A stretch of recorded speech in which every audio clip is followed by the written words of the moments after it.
তো আমরা আজকে প্রথমে যে অধ্যায়টা আলোচনা করব এটা হচ্ছে chapter 14, writing the screen play.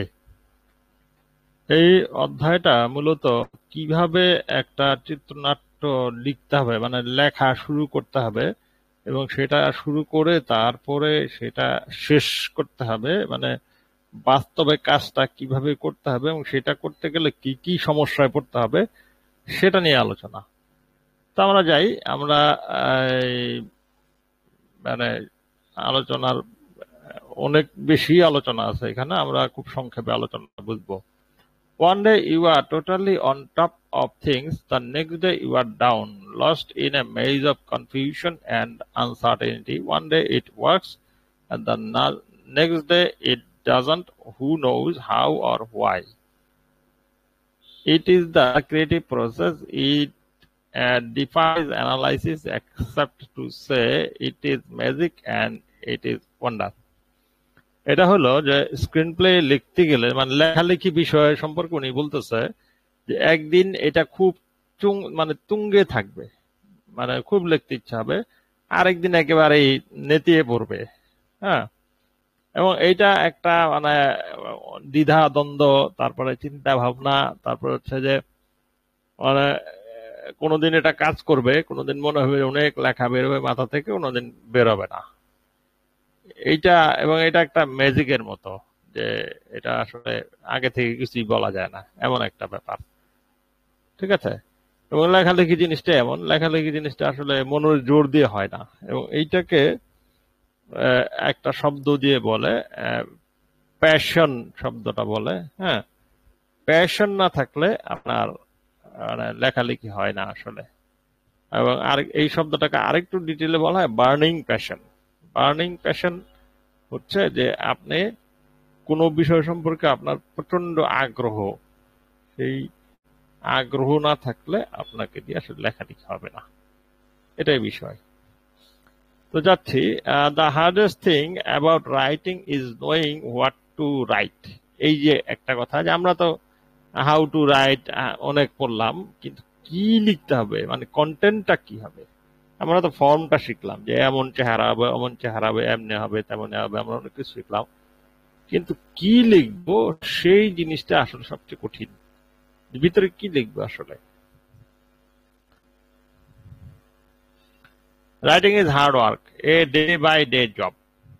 মানে আপনি একটা স্ক্রিন প্লে 120 পৃষ্ঠা, এইটা আপনি হুট করে লিখে বলবেন, ব্যাপারটা এমন না। আপনাকে প্রতিদিন অল্প অল্প করে কাজ করে করে করে করে তারপরে যেতে হবে, এবং দেখা যাবে যে আপনার একদিন কাজ করতে ইচ্ছা হবে, আরেকদিন ইচ্ছা হবে না, একদিন বসলেও আপনার লেখা হবে না, আরেকদিন না বসলেও হু হু করে লেখা হয়ে যাবে। তাহলে এটা হচ্ছে বিষয়। Most people need about 2 or 3 hours a day to write a screenplay. মানে আপনি এটা একটা রুটিন সম্পর্কে বলতেছে, যে আপনি যদি লেখালেখি করেন তাহলে আসলে দিনে কতক্ষণ লিখবেন। লিখতেছে যে 2-3 ঘন্টা লেখা দরকার কমপক্ষে, এবং এটা নির্ভর করে যে আপনি আসলে কতটুকু সময় দিতে পারবেন। হ্যাঁ, এবং এবং এখানে উনি বল দ্যাটস আইডিয়াল, যে এইটা একটা আদর্শ মাপ হইতে পারে যে 2-3 ঘন্টা আপনি লিখলেন, but sometimes not very practical. কিন্তু কখনো কখনো এটা বাস্তবসম্মত না। In many of my skill writing class I tell my students that if they are working full time and cannot spend an hour or two a day writing before they go to work. হ্যাঁ, মানে মূল কথাটা হলো যে আপনি যদি অন্য কাজ করেন, অন্য কাজের ফাঁকে ফাঁকে তো লিখবেন। আর যদি আপনি যদি একেবারেই যদি লেখালেখি ফুল টাইম কাজ হয়, তাহলে তো ফুল টাইম কাজই করবেন। কিন্তু আপনি যদি অন্য কাজের পাশাপাশি লেখালেখি করেন, তাহলে সেক্ষেত্রে আপনি যখন অফিসে যাবেন, কাজে যাবেন, তার আগে 2-1 ঘন্টা লেখালেখি করবেন। এ হচ্ছে ওনার প্রস্তাব। আচ্ছা, what's the best time for you to write, মানে আপনি কোন সময় লেখার সবচেয়ে ভালো সময়। এটার উত্তরে কি বলতেছে, look at your daily schedule, examine your time, if you are working full time or caring for home and family, your time is limited. এটা তো বাস্তবতা, যে আমরা তো লেখালেখির বাইরে অন্য কাজ করি, সেক্ষেত্রে অন্য কাজগুলি করে তারপরে সময় বের করতে হয়। হ্যাঁ, তো সেক্ষেত্রে এক একজনের সময় আসলে কেউ ভোরে উঠে লেখে, কেউ গভীর রাতে লেখে, কেউ কাজের থেকে ফিরে লেখে, হুম, কেউ হয়তো বা সারাদিন ধরে লেখে, কেউ হয়তো একদিন লিখলো তারপরে আবার দুদিন লিখলো না, এইরকম নানা রকম হতে পারে লেখালেখি ব্যাপারটা। You may get up and write a few hours before you go to work. মানে ওনার প্রস্তাব হচ্ছে যে কাজে যাওয়ার আগে তুমি একটু আগে ঘুম থেকে উঠে কয়েক ঘন্টা লেখালেখি করে ফেলো। এটা করতে পারেন আপনারা, এটা হচ্ছে ওনার প্রস্তাব। Or you might come home from work unwind and then write a few hours. মানে কাজ থেকে ফিরে হইতে পারে, হ্যাঁ। তার মানে এরকম নানা রকম হইতে পারে, এটা ফ্লেক্সিবল, এটা এমন না যে আপনার কেউ কাউকে বলে দিতে পারবে আসলে ঠিক কার কোন সময়। And a few hours alone means a few hours alone. এই যে একটা কথা, মানে লেখালেখি করতে হলে আপনাকে দলবল নিয়ে তো লেখালেখি করা সম্ভব না। মানে আপনি অনেক লোক থাকবে আপনার সামনে, আপনি অন্য অন্য কাজ করতে থাকবেন, তারপর লেখালেখি করবেন, এটাতে বরং আপনি যদি একা হয়ে যান এবং ওখানে প্রথমেই লিখছেন no telephone, no friends for coffee, no ideal chatter, no chores, no demand made on your by husband, wives, lovers or children. হ্যাঁ, মানে অন্য লোকজন থাকা বা টেলিফোন বা অন্য মানে যেগুলো আপনার মনোযোগ নষ্ট করতে পারে এমন কিছু করতে দিতে পারবেন না আসলে। ঠিক আছে, এগুলো আমরা আসলে জানি, খুব সাধারণ সাদামাটা কথাবার্তা। About 40 working days. If you work 5 days a week, that means you can get a first draft done in about 6 weeks. একটা হিসাব দিস উনি, তো সম্ভব হিসাব যে যদি প্রতিদিন মানে 5 দিনে, এক সপ্তাহে 5 দিন যদি কাজ করে, হ্যাঁ, এবং 40 দিন কাজ করে, তাহলে ফার্স্ট ড্রাফট মানে প্রথমবার যে ড্রাফটটা ওটা হয়ে যাবে ইন অ্যাবাউট 6 উইক, মানে 6 সপ্তাহের মধ্যে এটা হয়ে যাওয়ার কথা। আচ্ছা, তারপরে উনি কি বলতেছে, don't feel guilty about taking the time you need to write your script play. কিন্তু কথা হচ্ছে যদি এর চেয়ে বেশি সময় লাগে, অনেক সময় লাগে, তাহলে নিজের অপরাধ বোধে ভোগার কিছু নাই। হ্যাঁ, কারণ অন্যান্য সময় টময় দিয়ে আপনি লিখবেন। আচ্ছা, establish a writing schedule 10:30 to noon or 8 to 10 p.m. or 9 p.m. to midnight. With a schedule, the problem of discipline becomes easier to handle. মানে একটা ডেইলি কোন সময় লিখবেন এটা একটা শিডিউল থাকা উচিত, এবং সেইটা হতে পারে ভোরে, হতে পারে রাতে, হতে পারে সন্ধ্যায়, হতে পারে দুপুরে, কিন্তু মোটামুটি এটা মেনে চলতে হবে। এটাই হচ্ছে মানে ওনার প্রস্তাব। আচ্ছা, nobody learns to swim by being thrown into the water. You learn to swim by perfecting your form, and you can only do that by actually swimming. The more you do, the better you get. আচ্ছা, আমরা এটাকে একটু ইয়ে করে রাখি। হ্যাঁ, মানে আপনি কেউই ইয়ে করতে পারে না, মানে আপনাকে ফেলে দিলে আপনি আসলে ইয়ে করতে পারবেন না, পানির মধ্যে ফেলে দিলে সাঁতার কাটতে পারবেন না। আপনাকে সাঁতার কাটা শিখতে হবে, এবং কিভাবে শিখতে হবে, চর্চা করে। মানে লেখালেখি জিনিসটা এরকম, চর্চা করতে থাকতে হবে, এবং চর্চা করতে করতে আসলে আপনি জিনিসটা শিখবেন। যত চর্চা করবেন তত শিখবেন, এই হচ্ছে বিষয়। মানে লেখালেখি আপনার একদিনে হবে না। সাঁতার শেখার মতো উদাহরণটা উনি নিয়ে আসছে, সাঁতার শেখা গেল। সাঁতার শিখতে গেলে আমরা কি করি, আমরা পানিতে নামলেই সাঁতার পারি না, মানে হাত পা নাড়াই, তারপরে দীর্ঘদিন চর্চা করতে করতে করতে করতে এক সময় সাঁতার শেখা হয়ে যায়। কিন্তু আবার কথা হচ্ছে, যদি আপনি যদি সাঁতারু হতে চান, তাহলে কিন্তু আবার এই যে মানে পানিতে লাফ দিয়ে আমরা যে মজা করে সাঁতার কাটি, এমনি ওই শখের সাঁতার কাটা আর সাঁতারু হিসেবে যখন আপনি নামবেন, তখন সেইটা কিন্তু আবার ভিন্ন হয়ে যাবে। তো সেক্ষেত্রে পেশাদার লেখকদের ব্যাপারটা আবার আলাদা। পেশাদার লেখক হইতে গেলে ধরেন আপনি লেখালেখি একদম ফুল টাইম নেওয়াটা আসলে খুবই রিস্কি। মানে শুধু লিখে লিখে জীবন কাটানো আসলেই খুব কঠিন কাজ। বাংলাদেশে তো আরো কঠিন কাজ। বাংলাদেশে ধরেন লেখালেখি থেকে তো পয়সা মানুষ দিতেই চায় না।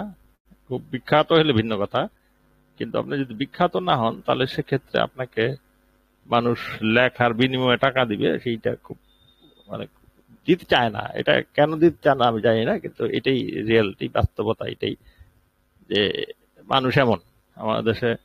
কেন জানি লেখকদের পয়সা দিতে চায় না মানুষ।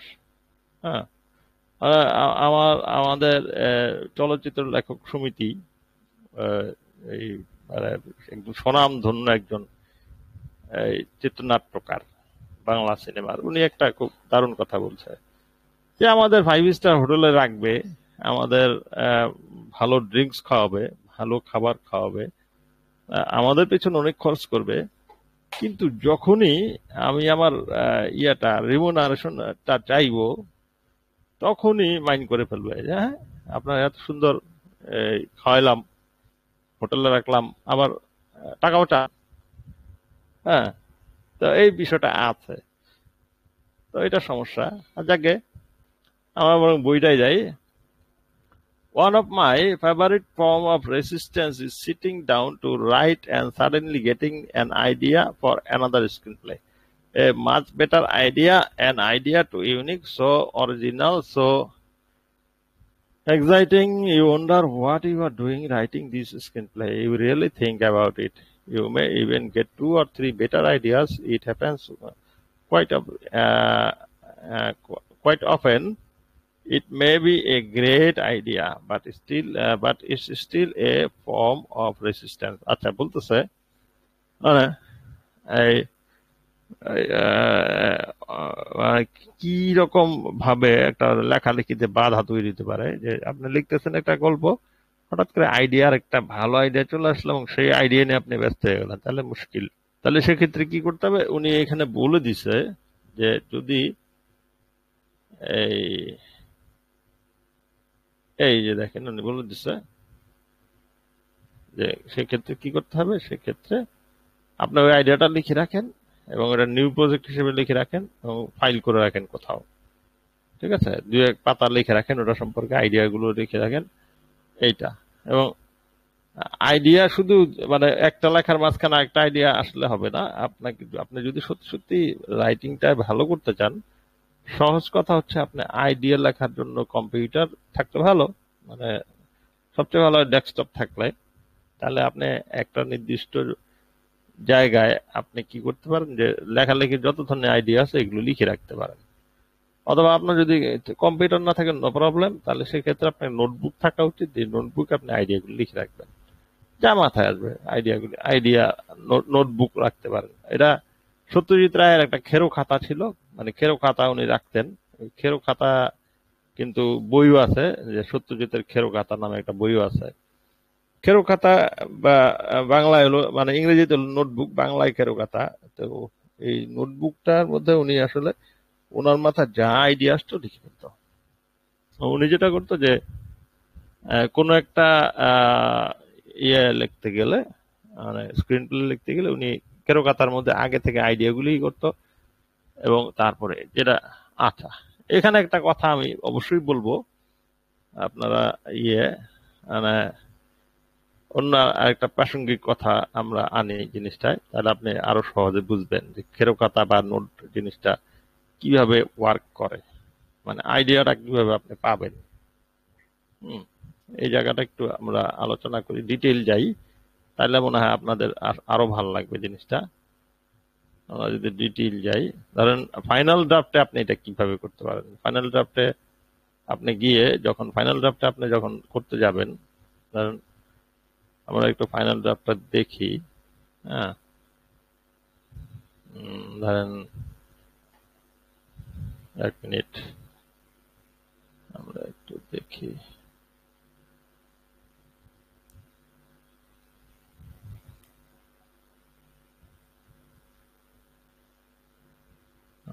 ফাইনাল ড্রাফটে ধরেন 1 মিনিট আমি একটু দেখাচ্ছি এখানে। আচ্ছা, আমরা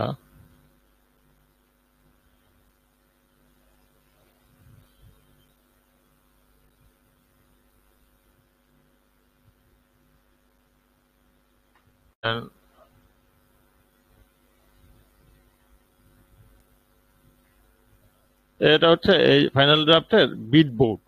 হুম, আমরা এই বিট বোর্ডটার মধ্যে যেভাবে কাজটা করা যায় সেটা হচ্ছে যে এইখানে ছোট ছোট এইরকম ছোট ছোট মানে কার্ড দিয়ে রাখা যায়, কার্ড ব্যবহার করা যায়। ধরেন এখানে আমি এখানে যে কোনো জায়গায় ডাবল ক্লিক করলে একটা বিট টাইটেল নামে একটা কার্ড আসবে। এই কার্ডের মধ্যে আপনি ধরেন লিখলেন যে টাইটেল দিল যে সিন সিন 20 সিন 20 লেখার পরে আপনি বডির মধ্যে কি লিখবেন, লিখেন বাংলায় লেখেন আপনি সবচেয়ে ভালো হয়। তো বডিতে লিখলেন কি আপনি যে ইয়ার বাবার সামনে ধরা পড়ে যাবে ইয়াল, কিন্তু সে অস্বীকার করবে। তখন কোন একটা ঘটনা, এর আগে হয়তো একটা সিন 19-এ হয়তো আর একটা ঘটনা আছে, সিন 20-এ হয়তো আর একটা ঘটনা আছে, কিন্তু আমরা এটাকে এখানে একটা সিনের প্ল্যান এভাবে লিখে রাখলাম। হ্যাঁ, তো এই যে এই বিটবোর্ডের এই সিনগুলি পরে এইখানে উপরে গিয়ে জয়েন করা যাবে এবং এই সিনটা পরে লেখা যাবে, এবং এইভাবে আপনার আইডিয়াগুলি লিখে রাখবেন। বিটবোর্ডের মূল কাজটা হচ্ছে, বিট শব্দটা হলো যে একবারে যেই পরিমাণ কাজ ঘটাইতে পারে একটা মানুষ, ওটা একটা বিট, ওটা একটা বিট। হ্যাঁ, যতটুকু কাজ মানুষ করতে পারে, যতটুকু হইতে পারে। বা ধরেন আমরা যে মিউজিকের ক্ষেত্রে যে একটা মানে তাল বা কি বলে মানে এই ছন্দের ছন্দের ক্ষেত্রে একটা বাড়ি, একটা মানে বিট, এটাই বলে আর কি, যতটুকু একবারে ঘটে। বা সিলেবেলের ক্ষেত্রে হলো যতটুকু একবারে বলা যায় অতটুকুই। তো তো স্ক্রিন প্লের ক্ষেত্রে বিট ওইটাই, যতটুকু কাহিনী একবারে বলা যায় ওইটুকু একটা বিট। হুম, এবং শর্টের ক্ষেত্রে তাই, আপনি শর্টের একটা এক একটা যতটুক অ্যাকশন যতটুকু হয় ততটুকু একটা বিট। তো শর্টের ক্ষেত্রে এক ধরনের বিট, সিনের ক্ষেত্রে এক ধরনের বিট, আবার সিকোয়েন্সের ক্ষেত্রে আরেক ধরনের বিট। এইরকম নানা ধরনের বিট আছে। যে এইটুকু একটা আইডিয়া, ওটা একটা সিকোয়েন্স। বা একই জায়গায় একটা ঘটনা, ওটা একটা সিন। আবার হচ্ছে যে ক্যামেরাটা বিভিন্ন জায়গায় ধরে ধরে যতটুক যতটুক করে নেওয়া হচ্ছে, একটা অ্যাকশন নিল বামে থেকে, আরেকটা অ্যাকশন নিল ডান থেকে, তার মানে যতটুকু ডান থেকে নিল ওটা একটা বিট, যতটুকু বাম থেকে নিল ওটা একটা বিট। তাই এইভাবে বিট, এবং ওই বিট বোর্ড, বিটের থেকে বিট বোর্ড। তাহলে বিট বোর্ডটা হচ্ছে যে আপনার ছোট ছোট আইডিয়াগুলি এইভাবে লিখে লিখে রাখবেন, তাইলে আইডিয়াগুলি হারিয়ে যাবে না। ঠিক আছে। আরেকটা হলো প্রথমেই সিনেমার নাম দিতে হবে না, না আপনার দরকার নেই, আপনি একটা ওয়ার্কিং টাইটেল দিতে পারেন, মানে আপাতত একটা নাম দিয়ে রাখলেন যে এই নামটা হইলো, এবং এখানে আপনি এই বিট বোর্ডের মধ্যে আইডিয়াগুলি লিখতে শুরু করলেন যে কি কি হবে, কোথায় কোন দৃশ্যের পরে কি হবে, কোন দৃশ্যে কেমনে হবে, কত নাম্বার সিনে কি ঘটবে, এগুলো আপনি লিখে লিখে লিখে লিখে লিখে লিখে ভরে ফেলবেন, তাহলে আইডিয়াগুলি হারা যাবে না। এই হচ্ছে বিষয়। ঠিক আছে না, আইডিয়াগুলো লিখে রাখতে হবে, সোজা কথা হলো এইটা। তো এখন আপনি তারপরে কি বললো আমরা একটু দেখি যে তারপরে কি ঘটাইতে হবে।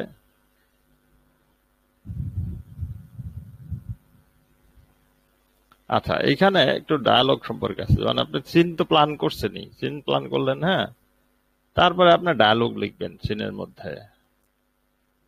এবং এখানে একটা কথা আছে, the first 10 pages are most difficult. এই ফার্স্ট 10 পেজেস মোস্ট ডিফিকাল্ট কেন, এটা আমরা আগেই আলোচনা করছিলাম যে ফার্স্ট 10 পেজের মধ্যে যদি আপনি দর্শককে এবং আপনার যে প্রথম যে রিডার তাকে যদি আকৃষ্ট না করতে পারেন, এই স্ক্রিন প্লে চলবে না। প্রথম 10টা পৃষ্ঠা মানে 10 মিনিট, এই প্রথম 10 মিনিটের মধ্যেই আপনাকে দর্শককে ধরে ফেলতে হবে, দর্শক আগ্রহী হয়ে উঠবে এবং দর্শক হা করে তারপরে দেখতে শুরু করবে। সুতরাং এই 10 পেজের হিসাবটা আপনাকে মনে রাখতে হবে যে 10 পেজে এমন কিছু দেওয়া যাবে না দর্শক বিরক্ত হয়। ঠিক আছে। সেক্ষেত্রে আপনার dialogue writing, the purpose of dialogue, এখানে আমরা একটু দেখি ডায়ালগের পারপাস গুলি কি, উদ্দেশ্যগুলি কি। উদ্দেশ্য, প্রথম উদ্দেশ্য মুভস দ্য স্টোরি ফরওয়ার্ড। আপনার যেমন একটা দৃশ্য যেরকম উদ্দেশ্য, একই উদ্দেশ্য এইটাও। দৃশ্যের উদ্দেশ্য হচ্ছে যে গল্পটাকে সামনের দিকে নিয়ে যাওয়া, অথবা কোনো চরিত্র সম্পর্কে কোনো একটা এই তথ্য দেওয়া। এখানে ডায়ালগও তাই, reveals information about the character after all they do have a history. মানে তার একটা তো ইতিহাস আছে, সেই জিনিসগুলি বলতে হবে, যে কার সাথে কার সম্পর্ক, সে কেমন মানুষ, সে কে আসলে। যে কোনো একটা লোক দেখলে আমরা প্রথম জিজ্ঞাসা, উনি কে? এটা সহজ প্রশ্ন। একটা নতুন মানুষকে দেখলে আমরা জিজ্ঞেস করি যে এই লোকটা কে। তার মানে আপনার দর্শককেও এটা এটা দর্শকের মধ্যে ওই প্রশ্নটা তৈরি হবে যে এই লোকটাই যেখানে বসে আছে, এটা কে আসলে। তার মানে এই লোকটাকে পরিচিত করতে হবে প্রথমে, তথ্য দিতে হবে তার সম্পর্কে। এবং গল্পের মাঝখানে গিয়ে হয়তো বা দেখা গেল যে সব তথ্য আপনি একবারে দিয়ে দিবেন না, মানে এই বোকামিটা করবেন না, তাহলে কৌতূহল নষ্ট হয়ে যাবে। তার মানে আপনি গল্পের কিছু দূর পর পরে আপনি তার সম্পর্কে আরেকটু তথ্য দিবেন, আরেকটু তথ্য জানাবেন। তাহলে এভাবে তথ্য দিতে দিতে প্রতিটা দৃশ্য দৃশ্য অল্প অল্প করে তথ্য দিতে দিতে যাবেন। এবং তথ্যগুলি আপনি দিবেন, একটা হলো ভিজুয়ালি দিবেন, মানে দেখে তথ্য বোঝা যাবে। আপনার দেখে বোঝা যাবে এটা গরিবের বাড়ি না পয়সাওয়ালা লোকের বাড়ি। দেখে বোঝা যাবে যেটা কি মানে কি বলে এটা রাজপ্রাসাদ নাকি এটা গরিবের পর্ণকুটির, বোঝা যাবে দেখলেই। তাহলে ভিজুয়ালি একটা তথ্য তো আছেই, ওর পাশাপাশি এই যে মুখে মুখে সে কথা বলবে, এই জিনিসটা আপনি দিবেন। এবং সেই তথ্যগুলির মধ্যে একটা তথ্য সে দিবে হলো তার নিজের সম্পর্কে, যে আমি অমুক, আমি তমুক, আমি এই আমার বাবা এটা করে, আমি এইটা এই, তুই জানোস না আমার আব্বার চাকরি নাই, এটা বললো সে। তুই কি ভুলে গেলি আমার আব্বা যে আমাকে 10,000 টাকা দিছিল? তার মানে এটা একটা তথ্য। এরকম নানা ধরনের তথ্য সে বলতে থাকবে মুখে মুখে। Communicate necessary fact and information to the reader. হ্যাঁ, মানে যে পড়বে এই গল্পটা অথবা যে দেখবে এই সিনেমাটা, তার সাথে এটা যোগাযোগ তৈরি হবে। Establish character relationship making them real and natural and spontaneous. এইটা খুবই কঠিন একটা কাজ এবং এইটাই করতে হবে আপনাকে। সেটা হলো চরিত্রগুলো সম্পর্ক তৈরি করবেন, যে কে বাবা, কে মা, কে প্রেমিকা, কে এই, বন্ধু, এবং কে আসলে মানে তার সাথে তার সম্পর্কটা কি। সম্পর্কটা ধরেন বাবার সাথে ছেলের সম্পর্ক, এটা শুধু একটু বললে হবে না, আপনার ডিটেইলে যেতে হবে যে বাবার সাথে ছেলের সম্পর্ক ভালো আছে না মন্দ আছে না বন্ধুত্বপূর্ণ আছে নাকি দুজন দুজনকে দেখতেই পারে না। এইসব ব্যাপারগুলো ডিটেইল মানে বলে যেতে হবে এবং মাথায় রেখে আপনাকে সংলাপ লিখতে হবে। এবং সেটা সংলাপগুলো এমন ভাবে লিখতে হবে যেন মনে হয় যে এটা বাস্তব মানুষ কথা বলছে, একেবারে ন্যাচারাল, তাই না, বাস্তবের মতো। এবং স্বতঃস্ফূর্ত হইতে হবে, এমন না যে শুনলে যেন মনে মনে না হয় যে বানায় বানায় কইতেছেন, না, মনে হবে যে হ্যাঁ একটা বাস্তব জিনিস মানুষই। Give your character depth, insight and purpose. এবং একটা চরিত্রের থাকবে মানে গভীরতা থাকবে এবং তার ভিতরের প্রজ্ঞা থাকবে এবং তার একটা উদ্দেশ্য থাকবে। মানে প্রতিটা দৃশ্যের মধ্যে আপনাকে একটা জিনিস মাথায় রাখতে হবে যে লোকটা কে, এখানে কেন, এবং তার উদ্দেশ্য কি। কে, কি, কেন। হ্যাঁ, আপনার মাথায় রাখতে হবে যে কে, কি, কেন। মানে আরেকটা হলো যে কে কার কাছে কি চাচ্ছে, এই জিনিসটা আপনার মাথায় রাখতে হবে যে এই দৃশ্যটার মধ্যে কে কার কাছে কি চাচ্ছে, এটা হলো বিষয়। এবং সেক্ষেত্রে সে যার কাছে চাচ্ছে সেটা কি পাচ্ছে না পাচ্ছে না। যদি পায় তাহলে একরকম পরিণতি হবে, যদি না পায় তাহলে আরেক রকম পরিণতি হবে। তার মানে হলো যে যে পাচ্ছে সে একরকম বলছে, আর যে পাচ্ছে না সে আরেক রকম আচরণ করছে। তার মানে আচরণ, কথাবার্তা এবং আপনার এক্সপ্রেশন সবকিছু বদলে যাচ্ছে শুধু এই পাওয়া না পাওয়ার মধ্যে। এবং তারপরে কি বলছে, reveal the conflict of the story and characters. Conflict অবশ্যই লাগবে, কনফ্লিক্ট খুবই জরুরি জিনিস। এই শুধু সিনেমা বা নাটকের ক্ষেত্রে, মঞ্চ নাটক এবং সিনেমার ক্ষেত্রে, এটা মঞ্চ নাটক থেকে আসা জিনিস, কনফ্লিক্ট মঞ্চ নাটকের জিনিস। কনফ্লিক্ট কেন? কনফ্লিক্ট হচ্ছে দ্বন্দ্ব। দ্বন্দ্ব কেন লাগে? দ্বন্দ্ব হলো, দ্বন্দ্ব এমন একটা জিনিস, দ্বন্দ্ব থাকলে তখন দর্শক মনোযোগ দিয়ে দেখে।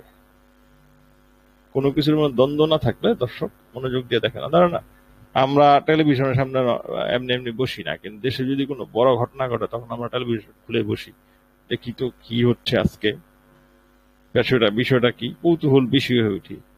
ধরেন আজকে যেমন নতুন সরকার শপথ গ্রহণ করলো, এখন এইটা আমরা মনোযোগ দিয়ে টেলিভিশনে দেখলাম, কারণ হচ্ছে এটা অনেক দ্বন্দ্বপূর্ণ, অনেক নাটকীয় ঘটনার মধ্য দিয়ে আজকে নতুন সরকার আসলো, একটা পট পরিবর্তন হয়ে গেল। এই যে পট পরিবর্তন হয়ে যাওয়া মানে অনেক কিছু নাটকীয় ব্যাপার থাকলে, অনেক অদ্ভুত অদ্ভুত ঘটনা থাকলে তখন আমরা সেইটার প্রতি আগ্রহী উঠি। বাস্তব জীবনে হয়ে উঠি, গল্পের জায়গাতেও তাই ঘটে। বাস্তব এবং গল্প আসলে একই রকম প্রতিক্রিয়া মানুষ দেখায়।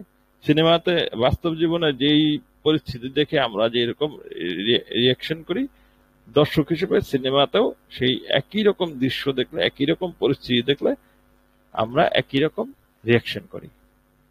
তার মানে যেই দৃশ্যে আপনি বাস্তবে আপনার কোনো কিছু আসে যায় না, সেই দৃশ্য সিনেমা পর্দায় দেখলেও সেটাতে কিছু যায় আসে না।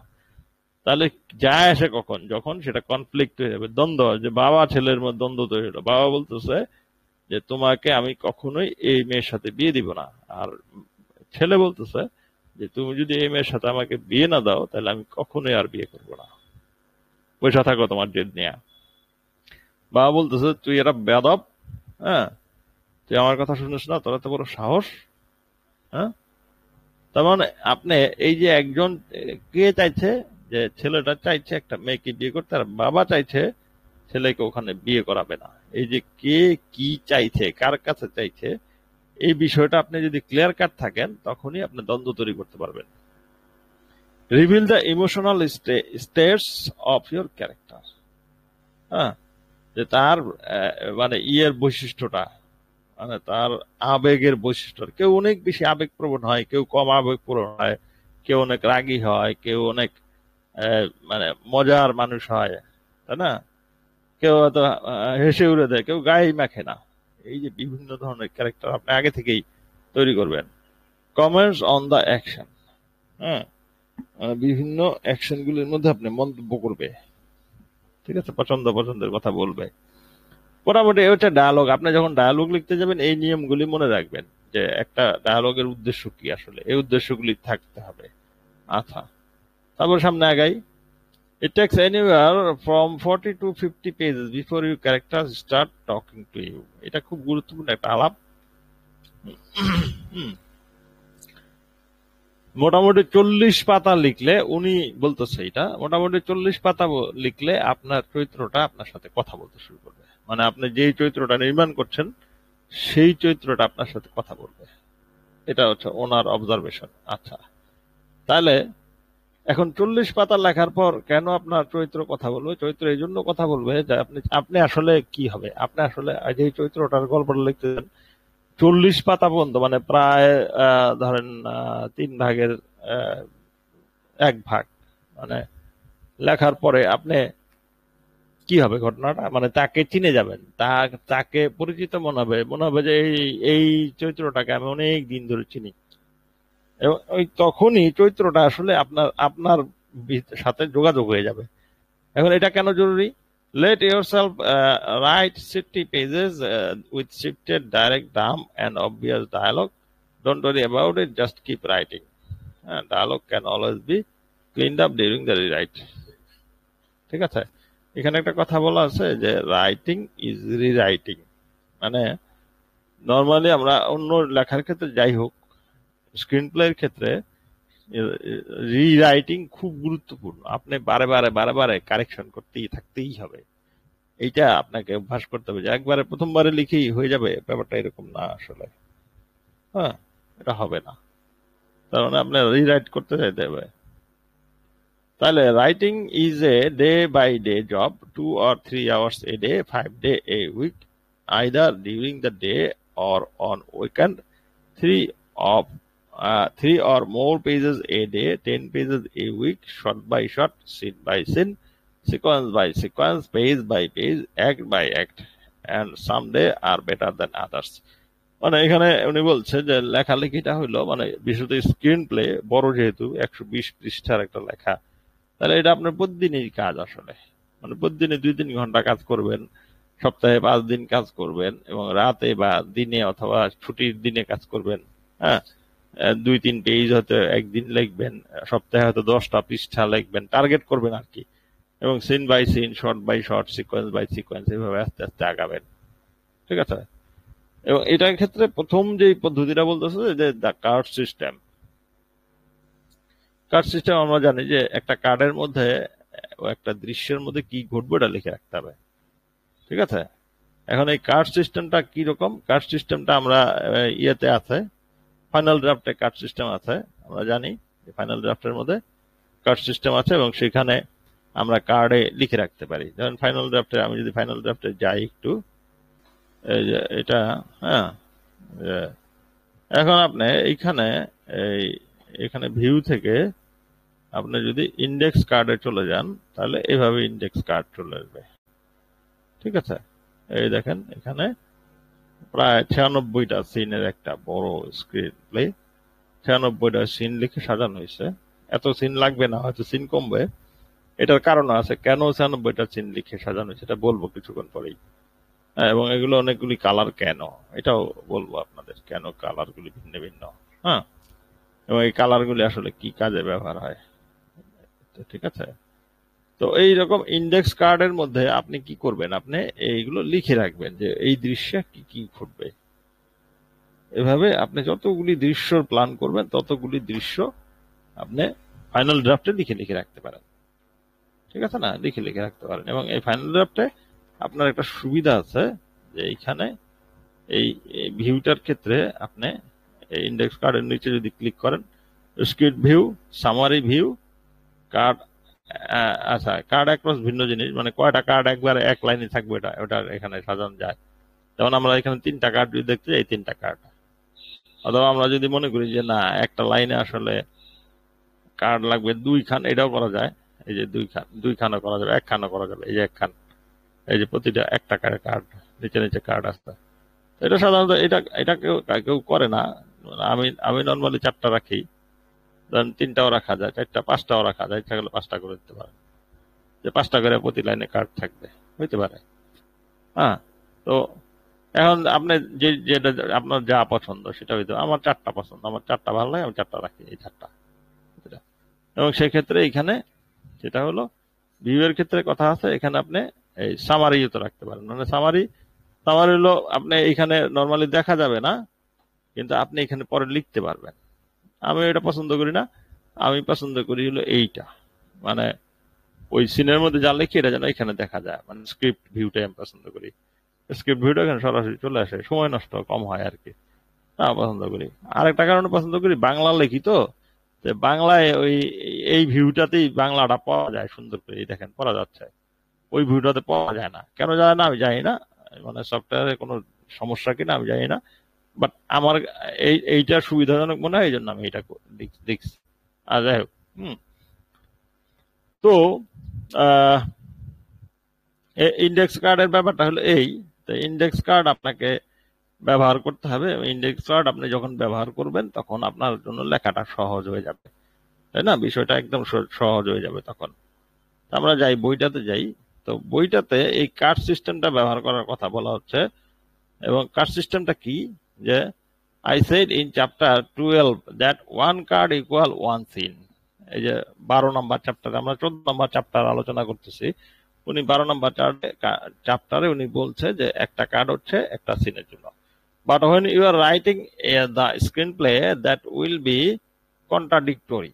কিন্তু যখন আপনি এটা লিখতে থাকবেন স্ক্রিন প্লে, তখন এটা করবে, এটা মানে এটার বিপরীত দিকেও চলে যেতে পারে। কেমনে? You will suddenly discover a new scene that works better or that you had not thought of.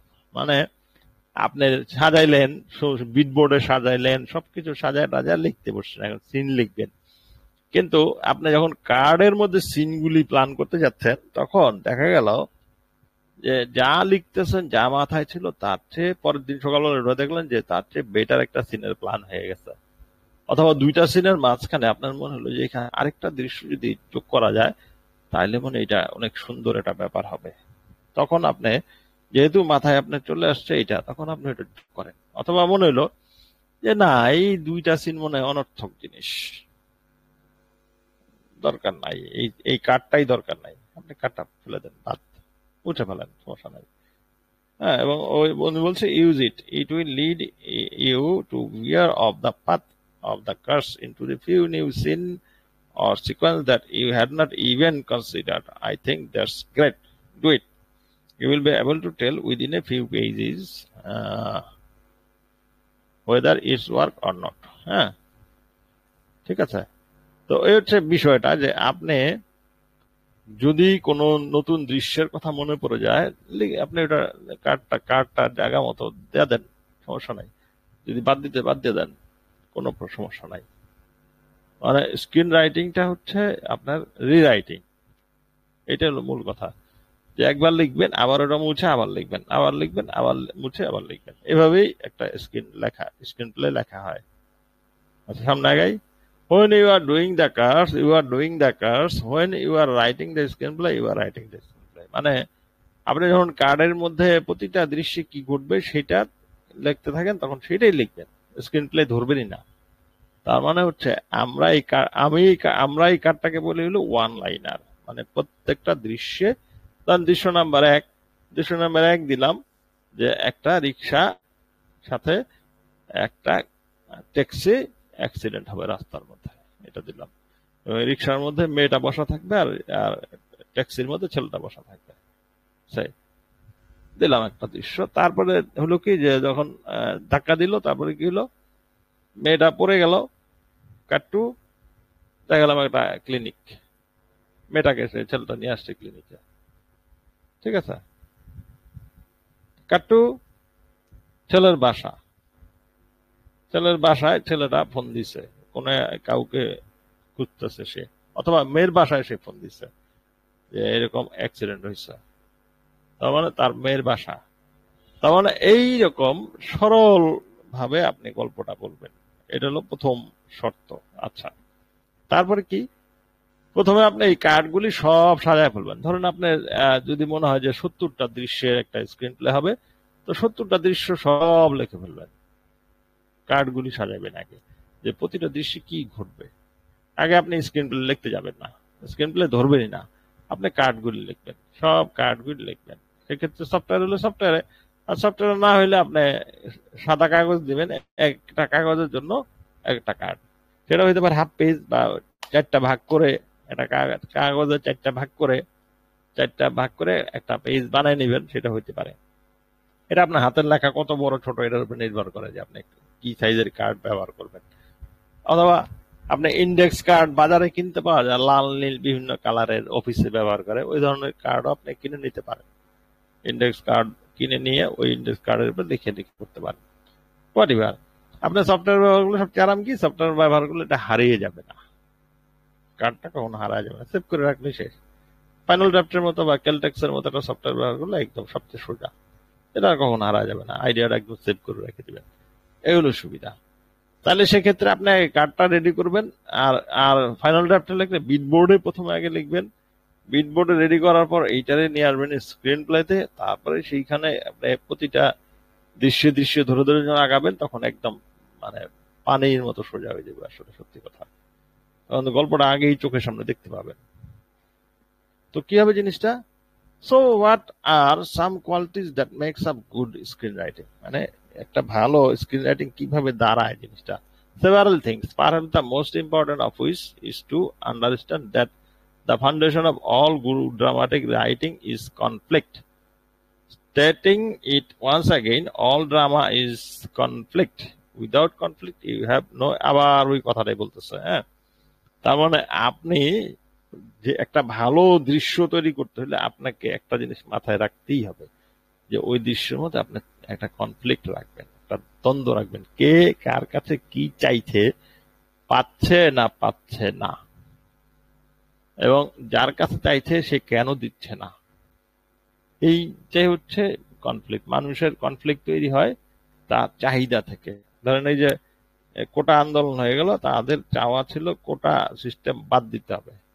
এই যে চাওয়াটা থেকেই এত বড় ঘটনা তৈরি হলো। তাদের যদি এই চাওয়াটা তৈরি না হইতো, যে কখনোই মনে হলো না যে না দরকার নাই, যা আছে থাক না, সমস্যা কি, এত কাটাকাটির দরকার কি ভাই, এত গন্ডগোল করার দরকার কি, থাক, আপনিও শান্তিতে থাকেন আমিও শান্তি থাকি, তাহলে কিছুই করতো না।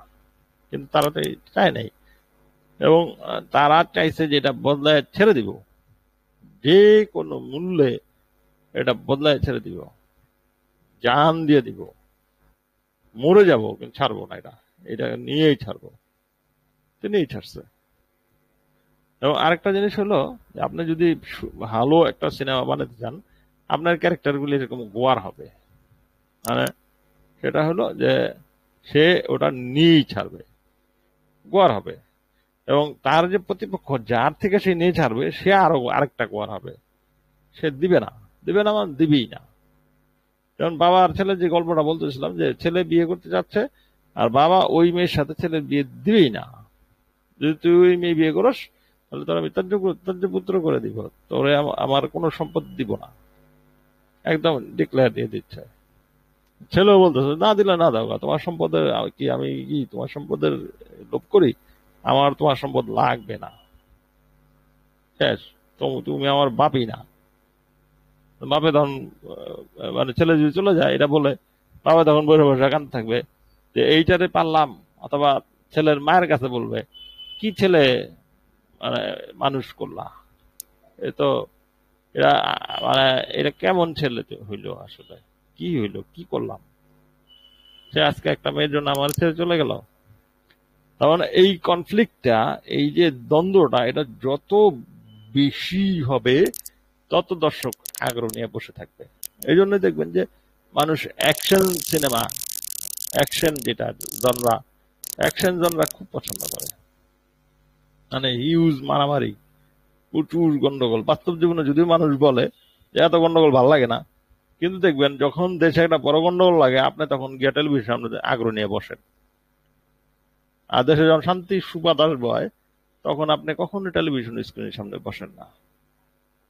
এটা মানুষের স্বভাবের অংশ। তার মানে হলো বাস্তব জীবনে আপনি যেমন গন্ডগোল না লাগলে টেলিভিশন সামনে বসেন না, তো আপনি যদি ফিকশন হয়, এই ফিকশনটা আপনি দেখবেন না যদি স্ক্রিনের মধ্যে গন্ডগোল না লাগে। আপনি সিনেমাটা মনোযোগ দিয়ে দেখবেন না, আরাম আরাম খালি ওই সিনেমা থোয়ালা, এত আরাম আরাম সিনেমা হয়নি, ফালতু কয়েকটা চলে যাবে। সিরিয়াসলি, তার মানে সিনেমার পর্দায় যত বেশি উল্টা পাল্টা ঘটনা ঘটবে, যত বেশি কনফ্লিক্ট তৈরি হবে, ততই দর্শক হিসেবে আপনি আগ্রহ নিয়ে দেখতে শুরু করবেন। তার মানে হলো দর্শক হিসেবে আগ্রহ নিয়ে যেহেতু আপনি দেখতে শুরু করবেন, তার মানে আপনার যখন রাইটার আপনি, তখন আপনাকে কি করতে হবে, আপনি এই কনফ্লিক্টটা তৈরি করতে হবে, এবং এই যে বাবা পুতের ঝগড়া, এইটা তৈরি করতে হবে সুন্দর করে, তাহলে দর্শক হিসেবে আগ্রহ নিয়ে বলবে। আবার দেখা যাবে যে বাবা পুতে ঝগড়া করে ওই মেয়েকে সে বিয়ে করতে গেল, পরের সিনে দেখা গেল মেয়ে কি বললো, আমার বাবা রাজি না, ঠিক আছে চলো আমরা বিয়ে করি। মেয়ে বললো কখনোই করবো না এটা, তোমাদের বাড়িতে আমি বউ হয়ে যাব, অথচ তোমার আব্বার মানে ইয়ে ছাড়া, অনুমতি ছাড়া কি বিয়ে করবো না, আমার বাবা আমাকে এটা শেখায় নাই। সে বলতেছে এটা সম্ভব না, ও বলতেছে না কি বলো সম্ভব না হলে নাই, আমি বিয়ে করবো না, আমার বাবা মা আমাকে দিবে না, আর আমি আমার বাবা মার অনুমতি ছাড়া কখনোই তোমাকে বিয়ে করবো না। তুমি যদি পারো তোমার বাবাকে রাজি করাও, অথবা তুমি আমার মা বাবার কাছে গিয়ে কথা বলো, দেখো তারা কি বলে। তার মানে আপনি শুধু আগের দৃশ্যে এক ধরনের দ্বন্দ্ব তৈরি করলেন, পরের দৃশ্যে গিয়ে কিন্তু দ্বন্দ্বটাকে উল্টে দিলেন। দর্শক মনে করতেছিল যে পরের দৃশ্যে মনে মেয়েটা বলবে যে চলো বিয়ে করে, মেয়েটা আমার লাভ দিয়ে দিতে চলে যাবে, না, বিষয়টা তা হবে না। এবং হবে না বলেই তখন এই দ্বন্দ্বটা আরো জমজমাট হয়ে উঠবে। আপনাকে এইভাবে দ্বন্দ্ব, দৃশ্যে দৃশ্যে দ্বন্দ্ব তৈরি করতে হবে। যখন এইভাবে দৃশ্যে দৃশ্যে দ্বন্দ্ব তৈরি করবেন, তখনই কি হবে, ওই গল্পটা মানুষ দেখার আগ্রহ বোধ করবে। এই হচ্ছে বিষয়। এবং মানুষের দ্বন্দ্বের প্রতিপক্ষ কারা হয়? দ্বন্দ্বের প্রতিপক্ষ হয় সাধারণত, ধরেন প্রথম হচ্ছে যে মানে প্রাণী প্রাণী, মানে একটা প্রাণীর সঙ্গে আরেকটা প্রাণীর দ্বন্দ্ব হয়। আরেকটা হচ্ছে প্রাণী থেকে প্রকৃতি, মানে প্রাণীর সঙ্গে প্রকৃতির দ্বন্দ্ব হয়। আর একটা হচ্ছে যে প্রাণীর সঙ্গে গস বা দেবতা, মানে প্রাচীন গল্পগুলি যদি খোলেন তাহলে দেখবেন প্রাণীর সঙ্গে আপনার এই ঈশ্বরের দ্বন্দ্ব তৈরি হয়, দেবতার দ্বন্দ্ব। ধরুন বেহুলা লক্ষিন্দর, হ্যাঁ, চাঁদ সদাগরকে বলছিল যে তুমি আমার পূজা করো, তাই না? কে বলছিল? মনসা। চাঁদ সদাগর বলছিল না, পূজা করবে না। ঠিক আছে, তার থেকে এই বেহুলা লক্ষিন্দর কাহিনী তৈরি হলো, তাই না? তার মানে এটা হলো মানে ইয়ের সাথে, কার সাথে? দেবতার সঙ্গে লড়াই। এখনকার যুগে তার দেবতার কাহিনী নাই, কিন্তু এখনকার যুগে মানুষে মানুষের লড়াই, মানে দুইটা, একটা মানুষের সাথে একটা মানুষের দ্বন্দ্ব। আর প্রকৃতির সঙ্গে দ্বন্দ্ব হচ্ছে, ধরেন ঝড় আসলো, হ্যাঁ, ঝড় আসলো, আপনি এই ঝড়ের বিরুদ্ধে লড়তেছেন, আপনার ঘর উড়ে যাচ্ছে, আপনি ঘর বানাইতেছেন, অথবা আপনার ঘর উড়ে যায় নাই কিন্তু আপনার উড়ে যাবে মনে হচ্ছে, আপনি ধরে রাখছেন, 4-5 জন মিলে ধরে রাখছেন ঘরটাকে, দড়ি দিয়ে বাইন্ধা রাখছেন যাতে চালটা উড়ে না যায়।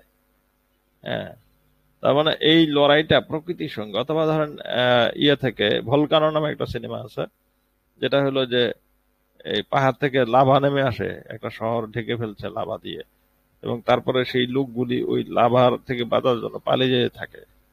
এটাই গল্প। এবং এই লোকগুলি পালাতে পারলো কিনা, না পারলো না, যারা বিপদে পড়লো তাদেরকে উদ্ধার করতে পারলো কিনা পারলো না, এবং কিভাবে লাভা ঠেকিয়ে দিল, এই সব মিলে সিনেমাটা। তার মানে প্রকৃতির সঙ্গে মানুষের দ্বন্দ্ব। হম তো মানুষের সঙ্গে মানুষের দ্বন্দ্ব খুব স্বাভাবিক ঘটনা, এবং এটা প্রায় সব সিনেমাই থাকবে। আর প্রকৃতির সঙ্গে এটা হয়তো কম সিনেমাতে, গল্প খুব কম সিনেমাতেই হয়। আর ঈশ্বরের সঙ্গে তো আসলে এখন আর নাই ওইরকম ব্যাপারটা, আসলে ওইরকম গল্প। তার মানে ধরে নেন যে মানুষের মানুষের দ্বন্দ্বটাই প্রধান, এবং সেক্ষেত্রে দ্বন্দ্বের বিষয়বস্তুগুলি কি হবে? প্রথম বিষয়বস্তু হবে মানি, মানে আপনি কে বাবার, বাবা আমার 1 লাখ টাকা দাও, ব্যবসা করুন। বাবা, ফাইজলামি করছো, জীবনে 1 লাখ টাকা দেখছো চোখে? হ্যাঁ, তখন টাকা নিয়ে দ্বন্দ্ব, প্রথম দ্বন্দ্ব। দ্বিতীয় দ্বন্দ্ব হচ্ছে আপনার হলো রিলেশনশিপ, মানে রিলেশনশিপ দুইটা হয়, একটা হলো কনজুগাল লাইফ, আর একটা হচ্ছে মানে ব্লাড রিলেশনশিপ। ধরেন আপনার বাবা মা ভাই বোন এদের সাথে রক্ত সম্পর্ক। আরেকটা হচ্ছে যে আপনি যখন বিয়ে করবেন, কনজুগাল লাইফ, দাম্পত্য সম্পর্ক। ঠিক আছে, এখন এই সম্পর্কগুলোর ক্ষেত্রে এটা এক ধরনের দ্বন্দ্ব তৈরি করবে। কেমন? আপনি হয়তো দেখা গেল আপনার বউরু কইলেন যে বউ, তোমার চাকরি বাকরি করার দরকার নাই। বউ বললো, কি কও? আমি এমএ পাস করছি, করবে এমএ খাওয়ার লিগা? না, আমি অবশ্যই চাকরি করতে চাই। তার মানে হচ্ছে আপনি চাচ্ছেন তার তার তার কাছ থেকে এক ধরনের জিনিস চাচ্ছেন, এক ধরনের আচরণ চাচ্ছেন, কিন্তু সে চাচ্ছে না। হ্যাঁ, আবার মানে এই রিলেশনশিপ গুলি বদলে যায়। ধরেন কারোর সাথে আপনার দেখা যাবে, বন্ধুর সাথে আপনার হয়তো খুব ভালো সম্পর্ক, দেখা গেল একটা ঘটনার প্রেক্ষিতে বন্ধুই শত্রু হয়ে গেল। ঠিক আছে, সিনেমার নাম হইতে পারে বন্ধু যখন শত্রু, তাই না? তার মানে আপনার এই রিলেশনশিপের কারণে দ্বন্দ্ব তৈরি হবে। আচ্ছা, তারপরে হচ্ছে যে ক্ষমতা, ক্ষমতা কেন্দ্রিক দ্বন্দ্ব। ধরেন একটা রাজনৈতিক ক্ষমতা যেটা আর কি বলে, এটা রাজনৈতিক ক্ষমতা থেকে একটা সাংগঠনিক ক্ষমতা। বাঙালি সংগঠন বানায়, ধরেন অনেক ভালো ভালো কথা বলে সংগঠন বানায়, তারপরে সংগঠন বানানোর পরে যেই ধরেন কমিটি হইতে যায়, তারপরে কমিটি নিয়ে মারামারি লাগে, এবং তারপরে ভুলেই যায় যে সংগঠনটা আসলে বানাইছিল কি লিগা। তখন মারামারি মুখ্য হয়ে যায়, কারণ তোরা দীক্ষা নেবো, তোরা দীক্ষা নেবো। তার মানে এইটা এক ধরনের ক্ষমতা কেন্দ্রিক দ্বন্দ্ব, মানে সবাই গদিত বইতে চায়, এইটা। আচ্ছা, তারপর হচ্ছে গুডউইল, মানুষের দ্বন্দ্বের একটা বড় কারণ গুডউইল হচ্ছে যে সুনাম অর্জন করতে হয় সবাই, ব্যবসায়িক সুনাম, আপনি কবিতা লিখে সুনাম, সিনেমা বানিয়ে সুনাম, অভিনয় করে সুনাম, মানে বড় শিল্পী হয়ে সুনাম, অথবা হতে পারে যে আপনার অনেক বড় মেধাবী, সেটা সুনাম, মানে সুনাম অর্জন করতে চায়। এবং সুনাম অর্জন গুলো সহজ না, মানে আপনি যদি বড় ব্যবসায়ী হতে চান বা সুনাম অর্জন করতে চান কোনো কাজ করে, ধরেন আপনি মানব সেবায় কোন একটা কাজ করে মানুষ সন্দেহ করবে যে মনে হয় একটা ধান্দা আছে রে, বেটার নিশ্চয়ই কোন ধান্দা আছে। মানুষ আপনার নামে সুনাম করবে কিন্তু আবার বদনামও করবে। এমন হয় সুনাম কামাইতে গিয়া আপনার বদনাম কামাই ফেলতে পারেন বেশি, যে ধান্দাবাজ, এটা হইতে পারে। তার মানে এইগুলো হচ্ছে দ্বন্দ্ব তৈরি করার মানে কৌশলগুলি বললাম আমি। তাহলে এই কনফ্লিক্ট যদি আপনি না রাখতে পারেন তাহলে আপনার এই গল্পটা কেউ দেখবে না, হচ্ছে মুখ্য কথা। তাহলে আবার কনফ্লিক্ট হলো দুই ধরনের, এক্সটার্নাল কনফ্লিক্ট এবং ইন্টারনাল কনফ্লিক্ট। এক্সটার্নাল কনফ্লিক্ট হলো যে সেটা বাইরে দেখা যায়, আর ইন্টারনাল কনফ্লিক্ট আত্মদ্বন্দ্ব, মানে একটা কাজ করব কি করব না, করব কি করব না। জানেন হ্যামলেট বিখ্যাত হয়ে আছে এই জন্য যে দ্বিধা, দ্বিধা চরিত্রের। হ্যামলেট কি, হ্যামলেট হলো তার চাচা, তার মায়ের সাথে একটা অবৈধ সম্পর্ক থাকে এবং তার বাবাকে খুন করে ফেলে। হ্যামলেট এই প্রতিশোধ নিতে যায় যে আমার বাবাকে কি খুন করছে, ঠিক না? এবং সেইটা করতে গিয়ে সে দ্বিধায় ভুগতে থাকে যে তার তো চাচা, এটা তাকে সে কিভাবে খুন করবে। এই দ্বিধাটা, to be or not to be, বিখ্যাত একটা ডায়ালগ আছে। তো এই বিষয়গুলো আপনি এই আত্মদ্বন্দ্ব তৈরি করতে পারেন। ধরেন একটা মেয়ে, সে চিন্তা করতে পারে যে আমি কি আসলে চাকরি করব নাকি চাকরি না করে ঘরেই থাকবো, জামাইয়ের উপরে বসে বসে খাবো। এটা নিয়ে সে দ্বন্দ্ব থাকতে পারে যে আসলে কি চাকরি করব না চাকরি করব না, আসলে কি মানে সন্তান নিব না দুইটা সন্তান হয়েছে এটা যথেষ্ট, নাকি 8টা-10টা দিয়ে ঘর ভাড়ায় ফেলবো। হ্যাঁ, তার মানে এইরকম নানা ধরনের আপনার ইন্টারনাল কনফ্লিক্ট তৈরি হতে পারে, আমাদের মধ্যে হয়, আমাদের দ্বিধা তৈরি হয় আমাদের মধ্যে, এবং সেই দ্বিধা থেকে আমরা নানা ধরনের নিজের সাথে কথা বলি যে এটা কি করবো না করবো না। কখনো মনে হয় হ্যাঁ করবো। একটা সিনেমায় আছে to be, to do or not to do, to be or not to be, এরকম আছে। হ্যাঁ, তাহলে এই আত্মদ্বন্দ্বটা একটা বড় দ্বন্দ্বের জায়গা, যে দ্বিধায় ভুগতে থাকা। আচ্ছা আমরা আগাই, বইটার থেকে আগাই। তাহলে external conflict is where the conflict is outside the character and they face physical and of course emotional obstacle. মানে এক ধরনের বাধা, বাস্তব জীবনে বাধা তৈরি হয়। আপনি রওনা হয়েছেন একদিকে, পথের মধ্যে গিয়ে দেখলেন বললো যে ভাই আজকে বাস চলবে না, বাধা মানে একটা বাধা তৈরি হলো, আপনি বাস চলবে না। তখন আপনি বাস চলবে না যাবো কেমনে ভাই, এখানে তো বাস টাস চলবে না, বাস ছাড়া তো আসলে তেমন কিছু নাই, তবে এখান থেকে তো অনেকে মোটরসাইকেলে শহরে যায়, আপনি যদি কাউরে বলা রাজি করতে পারেন, আচ্ছা ঠিক আছে, আপনি একটা মোটরসাইকেল ওয়ালা পাইলেন কিছুক্ষণ পরে, তারপরে রাজি করে চেষ্টা করলেন, না না ভাই আমি আরেকজন নেবো না আপনাকে, আমি তো ভাই না ওই মোটরসাইকেল ওয়ালা না, আমি মোটরসাইকেল চালায় টাকা কামাই না রে ভাই, সে নিবেই না। আপনি অনুরোধ করতেছেন না, না না আমি নিব না আপনারে, আমি আপনার কেন নিব, মোটরসাইকেল কি আপনার চড়ানোর জন্য কিনছি, টাকা দিব না না ভাই, আপনি আমি কি গরিব, আপনি আমার কি, আপনি কয় টাকা দিবেন ভাই, আপনি আমার থেকে টাকা নিবেন, আপনি আমার টাকার গরম দেখান। সে উল্টা বুঝতেছে।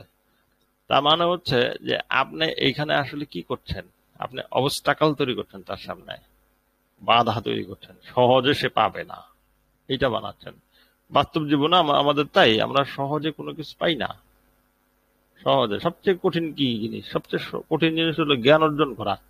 জ্ঞান অর্জন করতে মাথা নষ্ট হয়ে যাবে, আপনার বই পড়তে হবে, আপনার এই ধরনের ক্লাস করতে হবে, আপনার মানে নানা জায়গায় যাইতে হবে, নানা জায়গায় ভর্তি হতে হবে, কোর্স করতে হবে, বাস্তবে গিয়ে আবার ওটা প্রয়োগ করে দেখতে হবে হচ্ছে কিনা, তারপরে আপনি আসলে সত্যি সত্যি অভিজ্ঞতা জ্ঞান সব মিলে আপনি পাবেন।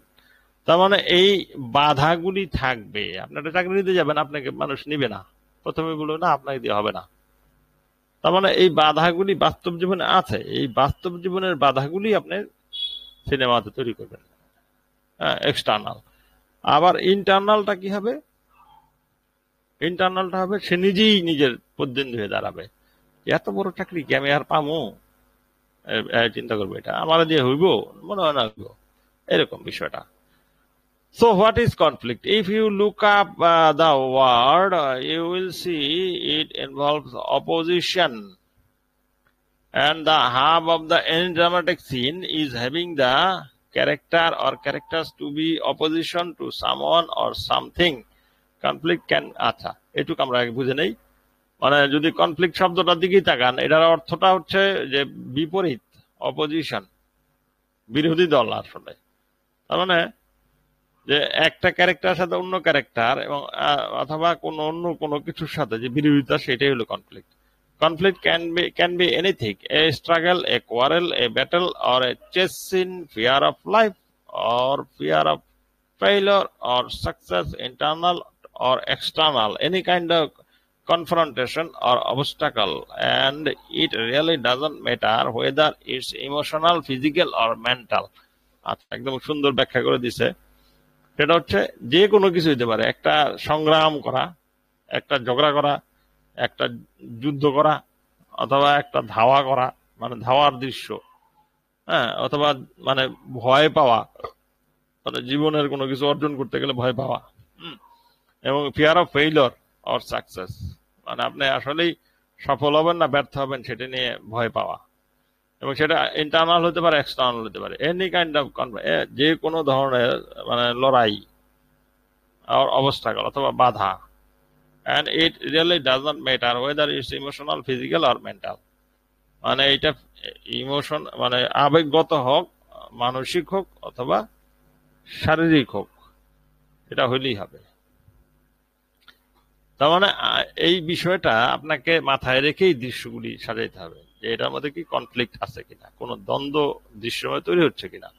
যদি দ্বন্দ্ব তৈরি হয় তাহলেই ওই দৃশ্যটা মানুষ দেখবে। আমার সামনে আগাই। If you do not have enough conflict, the foundation of your writing, you will find yourself more often than not caught in a quagmire of dull writing। মানে মূল কথা হচ্ছে, যদি আপনি কনফ্লিক্টটা না খুঁজে পান তাহলে কি ঘটনাটা ঘটবে, রাইটিংটা ডাল হয়ে যাবে, কেউ এটা পড়বে না, দেখবে না। মানে এইটা হচ্ছে মুখ্য আলাপ। একটা শব্দ আছে সাসপেন্স।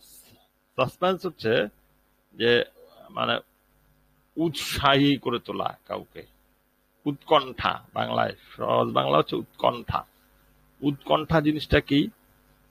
ধরেন আপনি একটা বাড়িতে গেলেন, বাড়িতে গিয়া দেখলেন যে দরজাটা খোলা, আপনি ঢুকলেন বাড়িতে, ঢুকে সিঁড়ির সামনে দাঁড়িয়ে বলতেছেন, কেউ আছেন?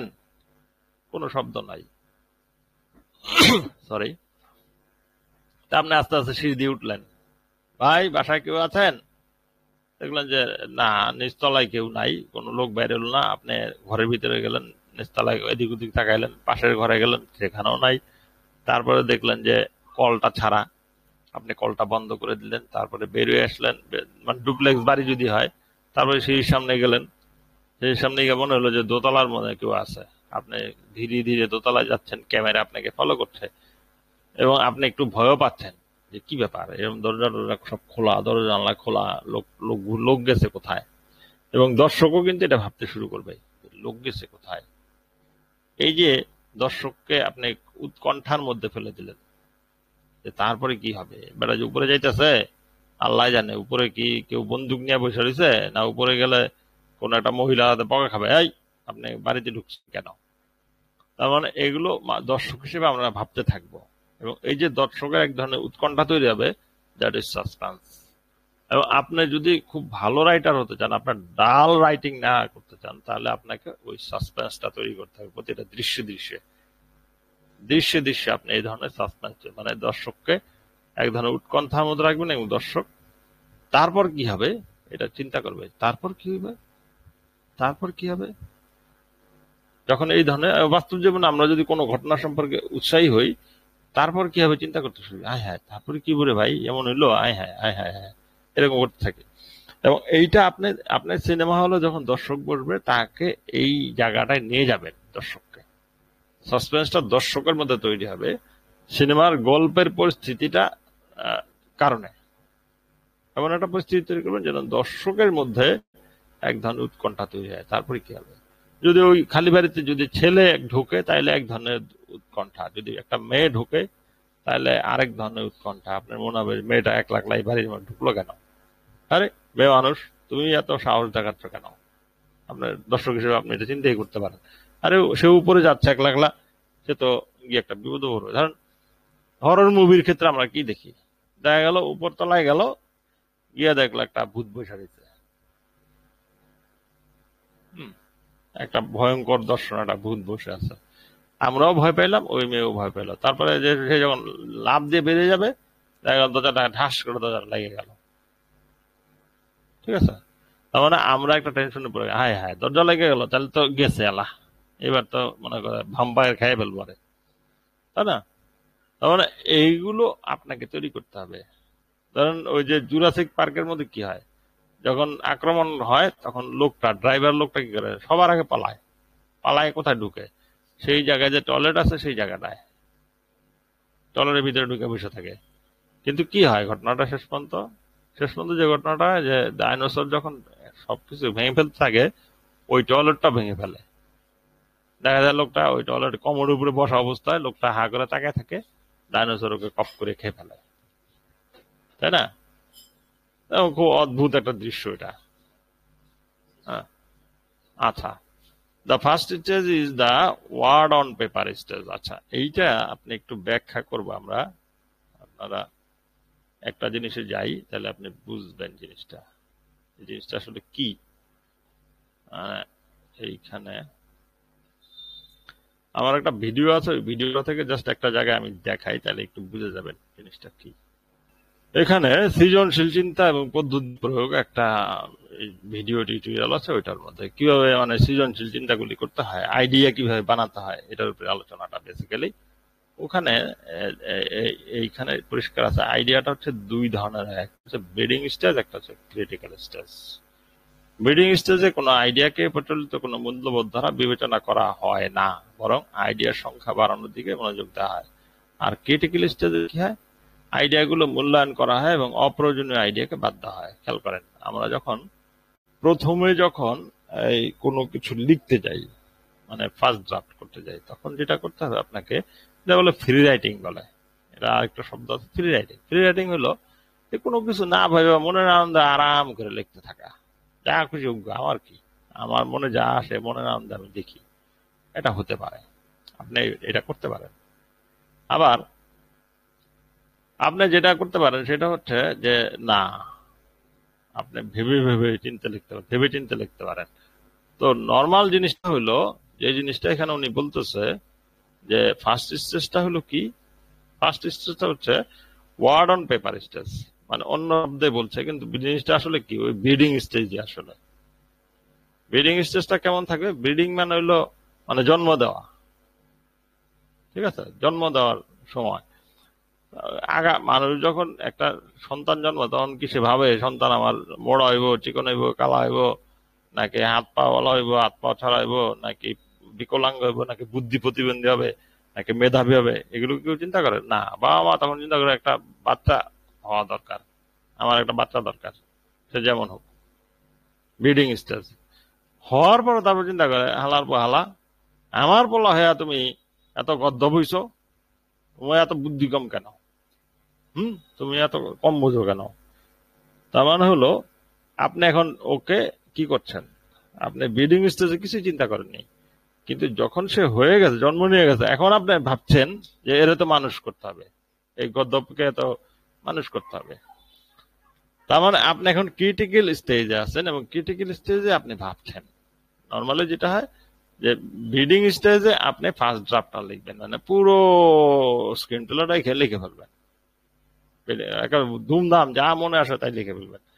যেহেতু আপনি কার্ড লিখে ফেলছেন আগে, এখন যা মনে চায় লিখলেও কিন্তু খুব বেশি খারাপ হবে না, ঠিক আছে। আচ্ছা, there will be moment when you don't know how to begin a scene or what to do next. You know what happens on the card, but not how to get into it visually. মানে আপনি কার্ডে তো লিখছেনই, কিন্তু এটা visually কিভাবে represent করতে, এটা হয়তো মাথায় না আসতে পারে। If this happens, break down the action of your scene into a beginning, middle and end. What the purpose of the scene? What does your character come from? What is his purpose in the scene? দেখেন, যখন আপনি visually কোনো কিছু চিন্তা করেন, তখন আপনি কি ভাবতে হবে, মানে ভাবতে হবে যে এই দৃশ্যটার একটা শুরু, মধ্য এবং শেষ হবে, ঠিক আছে। সেক্ষেত্রে প্রথম ভাবতে হবে যে এই দৃশ্যটার উদ্দেশ্য কি, কেন এই দৃশ্যটা এখানে দিচ্ছি আমি, এই জায়গাটাই কেন এই ঘটনাটা ঘটবে, এইটা আপনি প্রথম প্রশ্নের উত্তর দিবেন। তারপর উত্তর দিবেন where does your character come from, মানে ক্যারেক্টারটা করতে গাইছে। ধরুন আগে দৃশ্য যদি দেখান, একটা লোক একটা খুন করে আসছে, একটা ছুরি হাতে এবং রক্তমাখা ছুরি, সেই লোকটা একটা বাড়িতে ঢুকছে। হ্যাঁ, তাহলে সেক্ষেত্রে রক্তমাখা ছুরি দিয়ে যখন একটা লোক ঢুকছে, আপনার রক্তমাখা ছুরি দেখেই বুঝবেন যে এই লোক নিশ্চয়ই কাউরে খুন করছে, না রক্ত ছুরির মধ্যে মাখা কেন। দ্বিতীয় হচ্ছে সে নিশ্চয়ই আরেকজনকে খুন করতে যাচ্ছে, আপনি ধরে নেবেন দর্শক হিসেবে। তার মানে এমন একটা পরিস্থিতি তৈরি করা সম্ভব যেটা দর্শককে মানে সাসপেন্সের মধ্যে দিবে, সাসপেন্স তৈরি করবে, উৎকণ্ঠার মধ্যে ফেলে দিবে যে এখন কি সে আরেকটা খুন করবে। ঠিক আছে, এবং এইটা হলো কৌশল আসলে, যে একটা উৎকণ্ঠা তৈরি করা। What is his her purpose in the scene, মানে একটা হলো যে দৃশ্যটার প্ল্যান মানে পারপাস কি, উদ্দেশ্য কি, আরেকটা হচ্ছে এই চরিত্রটার পারপাস কি। দুইটা আলাদা জিনিস, কিন্তু আলাদা। মানে দৃশ্যটার পারপাস একরকম আর চরিত্রটার পারপাস একরকম, এই দুইটা আলাদা করে ফেলতে হবে। তাহলে আপনি ওই যে কিভাবে দৃশ্য শুরু করবেন, কিভাবে কি হবে সব পেয়ে যাবেন যদি এগুলো ভাবেন। আচ্ছা, there only one rule that governs your writing, not whether it's good or bad, but does it work? Does your scene or sequence work? If it does, keep it on, no matter what anybody says. If it works, use it. If it doesn't, don't. মানে এখন আপনি এই এই যে এতক্ষণ যে মানে মনে আনন্দ লিখছেন, এখন আপনি ভাবতে শুরু করবেন। প্রথমে ভাবিনি নাই যেটা ভালো না মন্দ, কিছুই ভাবিনি, কিন্তু একটা জিনিস ভাবতে হবে শেষ পর্যন্ত, যে এইটা কি, এই দৃশ্যটা কি আসলেই কাজে লাগবে। আসলে এই দৃশ্যটাই জায়গায় কাজে লাগতেছে, এটা কি ওয়ার্ক করতেছে না করে না। যদি এটা ওয়ার্ক করে, যদি এইটা এখানে এই দৃশ্যটা দেওয়ার ফলে এই গল্পটা ভালো লাগে, তাই দৃশ্যটা রাখেন। আর যদি মনে হয় এইটা এখানে অপ্রয়োজনীয় জিনিস, ফালাই দেন। সহজ কথা, একদম ফালাই দিতে হবে সঙ্গে সঙ্গে, এটা রেখে লাভ নাই। If you get stuck, go back to your characters, go into your character's biography and ask him, her, what he or she would do in that situation.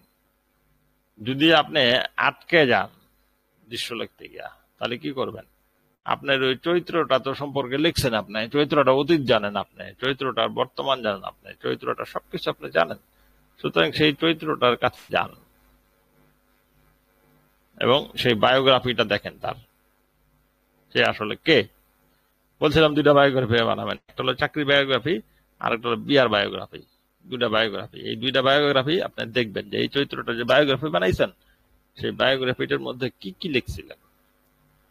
তারপরে সে তাকে ওই চরিত্রটাকেই প্রশ্ন করেন যে সে কে আসলে, or she would do in that situation. এবং এই যে পরিস্থিতি আপনি এই গল্পের মধ্যে যে পরিস্থিতিটা তৈরি করছেন, সেখানে সে কি ঘটাবে, কি করবে। আসলে সে কি করবে বলতে, কি করবে মানে অ্যাকশনটা কি, কি ঘটনা, হাত পা দিয়ে কি ঘটনা ঘটাবে, কিরকম হবে সেটা।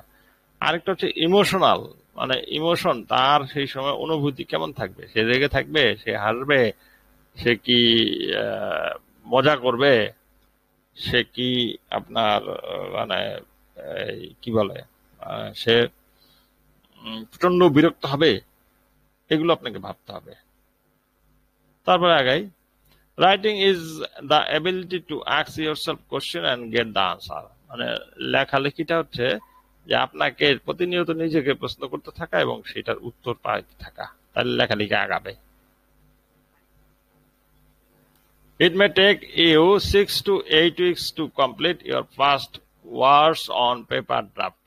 এই যে বলছে, মানে দেখা গেল যে 8 সপ্তাহ বা 6 থেকে 8 সপ্তাহ আপনার এই যে ফার্স্ট ড্রাফটটা ওয়ার্ডস অন পেপার, এই ফার্স্ট ড্রাফটটা শেষ করে ফেলবেন। Then you are ready to move into the second stage of your first draft, taking a cold, hard, objective look at what you have written. মানে এই যে প্রথমবার আপনি লিখে টিকে সব শেষ করছেন, ফার্স্ট ড্রাফট শেষ করছেন, এখন আপনাকে দ্বিতীয় ধাপে ঢুকতে হবে। এটা কি? এখন আপনি ওই যে ব্রিডিং স্টেজ দেখাইলাম, ক্রিটিক্যাল স্টেজ দেখাইলাম, এখন আপনি ক্রিটিক্যাল স্টেজে ঢুকতেছেন। বিডিং স্টেজ শেষ, বল না যে হানিমুন পিরিয়ড বলে, লেখারও এই হানিমুন পিরিয়ড আছে, মানে মনের আনন্দে আপনি লেখলেন, এখন আপনি সংসার শুরু করবেন, তার মানে কি করবেন? হ্যাঁ, এখন this is the most mechanical and uninspiring stage of writing a screenplay. You will take what is perhaps a 180 to 200 page draft of your script and reduce it to the 130 or 140 pages. মানে আপনি প্রথমে মনের আনন্দে বড় করে লেখেন। এই যে দেখেন আমি যে ফাইনাল ড্রাফটের আমাদের কার্ড দেখাইলাম, ওখানে 90টা সিনের প্ল্যান আছে। এখন এই বড় করে প্ল্যানটা কেন করছি?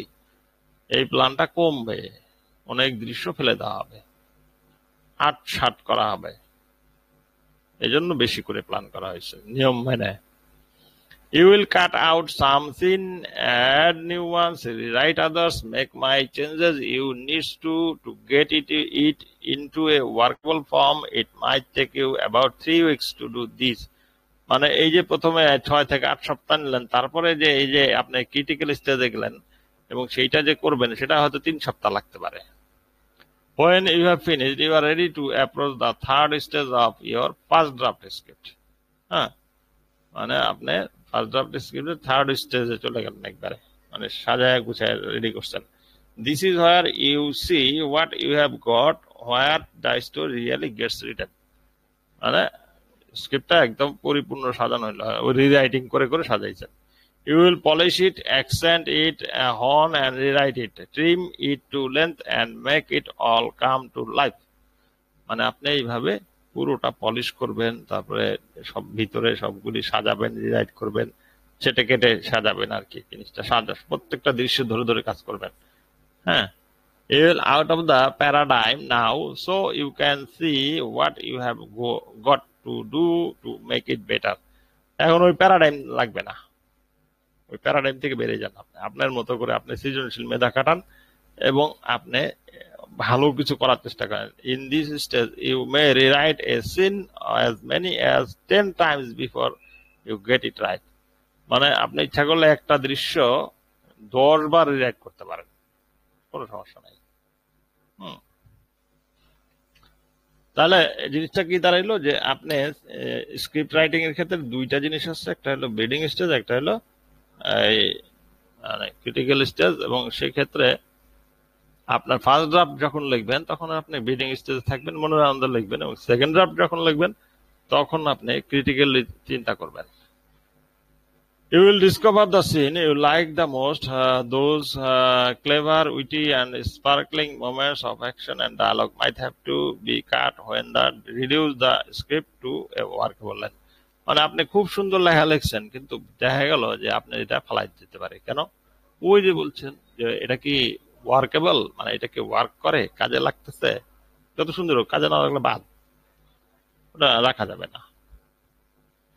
তারপরে যাই, you have to be ruthless in writing a screenplay. If it does not work, it does not work. If your scene stand out and draw attention to themselves, they might impede the flow of action. Scenes that stand out and work are the scenes that will be remembered. Every good film has one or possibly two scenes that people always remember. These scenes work within the dramatic context of the story. They are also the trademark scene that later become immediately recognizable. আমি এখানে একটা মানে উদাহরণই দেই। ধরেন আপনি জাতীয় চলচ্চিত্র পুরস্কার পাইছেন, তো আপনি যখন স্টেজে উঠতেছেন তখন আপনার একটা পাশে ওই চলচ্চিত্রের একটা ছোট্ট দৃশ্য দেখানো হবে, একটা দৃশ্য দেখানো হবে। এখন সেক্ষেত্রে কোন দৃশ্যটা দেখানো হবে আপনি মনে করেন, সেই দৃশ্যটা দেখানো হবে যে দৃশ্যটা ওই চলচ্চিত্রের সবচেয়ে উল্লেখযোগ্য দৃশ্য, যে দৃশ্যটা দর্শক হিসেবে আমার সবচেয়ে ভালো লাগবে। তার মানে এই কথাটা এখানে বলতেছে যে you have to be ruthless in writing, মানে আপনি খুবই নির্মম হইতে হবে আসলে। যদি এটা কাজ না করে ফালাই দিবেন, আর যদি কাজ করতে রাখবেন। এবং এই ক্ষেত্রে ফ্লো অফ অ্যাকশন, আপনার এই যে গল্পটা যে একটা অ্যাকশন ধরে যাচ্ছে সেইটা আপনার দিয়ে খেয়াল রাখতে হবে, এবং যেটা সিন যেটা কাজে লাগবে না ওটা বাদ। এবং work are the scene that will be remembered, এবং ওইটা এমন হইতে পারে যেটা পরে আপনি মানুষ মনে রাখবে। Every good film has one or possible to scene that people always, people মানে দর্শক আর কি, মানে দর্শক সিনেমাটা দেখার পরে একটা দুইটা দৃশ্য থাকতেই পারে, কইতে পারে দর্শক যে আমার চোখে লাগিয়ে আছে, কি দেখছি, এত সুন্দর, এত দারুণ। এমন হতে পারে কোনো ডায়ালগ হয়তো সে পছন্দ করতে পারে, যে ও এই ডায়ালগটা যা কইলো না শালা। হুম, ঠিক না? যেমন ওই দিদার সিনেমার মধ্যে বলে তোমার কি আছে, আমার বাড়ি আছে, টাকা আছে, ব্যাংক ব্যালেন্স আছে, তোমার কি আছে? ও বলতেছে আমার মা আছে। ঠিক আছে, মানে ভাবিনি, দর্শক হিসেবে আপনি ভাববেন না এই টাকা ব্যাংক ব্যালেন্স এটার সাথে একজন বলে আমার মা আছে। আহ, আপনি বাস্তবে কেউ বলে না, কিন্তু সিনেমার মধ্যে এটা খুব সাংঘাতিক সুন্দর লাগে, তাই না? মানুষ আবেগপ্রবণ হয়ে যায়। হুম। উম, তার মানে এই যে দৃশ্যটা হবে, এই ড্রামাটিক কনটেক্সট, মানে এই নাটকীয় পরিস্থিতির সাথে সামঞ্জস্যপূর্ণ হতে হবে। They are also trademark scene. Trademark scene বলতে কি বোঝাচ্ছে, মানে ওই সিনেমার কথা চিন্তা করলে ওই দৃশ্যটার কথা মানুষ চিন্তা করবে। এই যে আমি দিদার সিনেমার এই অংশটা বললাম যে আমার বাড়ি আছে, এই আছে, টাকা আছে, এই আছে, সই আছে, পাওয়ার আছে, তোমার কি আছে? ও বলছে আমার মা আছে। আমি কিন্তু পুরো সিনেমার কিছুই বলিনি, এইটুকুই আমার মনে আমার ভাল লাগছে, বা এইটাই আমি সবসময় শুনছি যে এইটাই সবচেয়ে রিমার্ক রিমার্ক মানে ট্রেডমার্ক এই সিনেমাটার। এরকম ট্রেডমার্ক একটা সিন তৈরি হবে বা আপনার তৈরি করতে হবে। Most writer including myself try to ignore the feeling to push it away. কোন এইটা? হ্যাঁ, এইটা।